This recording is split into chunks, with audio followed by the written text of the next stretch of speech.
Binago ng Office of the Ombudsman ang guidelines para makakuha ng kopya ng Statement of Assets, Liabilities and Net Worth o SALN ng matataas na opisyal ng gobyerno.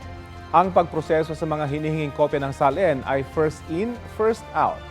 Balitang hatid ni Salima Refran.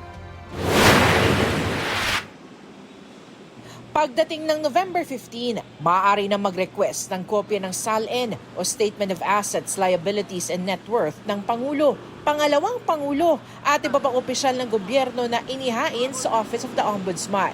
Nitong October 31 kasi ay naipalathala na ang guidelines para sa public access sa mga SALN. Kung dati, kailangan pa ng notarized letter of authority mula sa may-ari ng SALN bago makakuha nito. Ngayon, inalis na yan. 2 ID at filled out form lang ang kailangan. Batay sa guidelines, lahat ng hiling para sa kopya ng SALN, papayagan, liban na lang sa ilang kondisyon. Isa riyan ay dapat walang derogatory record ng maling paggamit ng dokumento ang nagre-request. Hindi na rin sisirain ang mga SALN on file at itatago ang mga ito digitally. Hindi tulad sa mga naunang memorandum na sisirain ang mga kopya ng SALN matapos ang 10 taon, liban na lamang kung bahagi ito ng investigasyon. The prescriptive period for any of the violations of RA 3019 is now 20 years. Kaya natin binago ang mga periods for the accessibility of physical SALNs. So, as long as final nyo within 20 years, we will keep it physically for 20 years. But after that, basta meron na tayong digital record, that will be there virtually forever.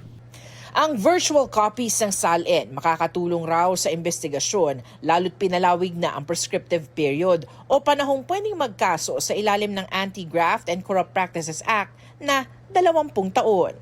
Well, it can definitely track the accumulation of wealth of a public official.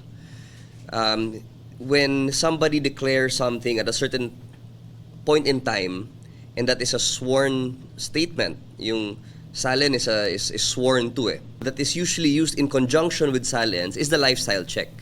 So if there's any information or intelligence po na yung SALN at a certain point in time ay misdeclared or may mga misrepresentations, merong hindi linagay doon na alam natin siya ang may-ari at a certain point in time, then you can compare.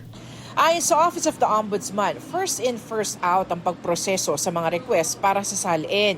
Pero dahil inaasahang marami ang hihiling ng kopya ng mga ito, humihingi na agad ng pangunawa ang Ombudsman. Wala pa ring inaanunsyo kung magkano ang babayaran sa SALN request.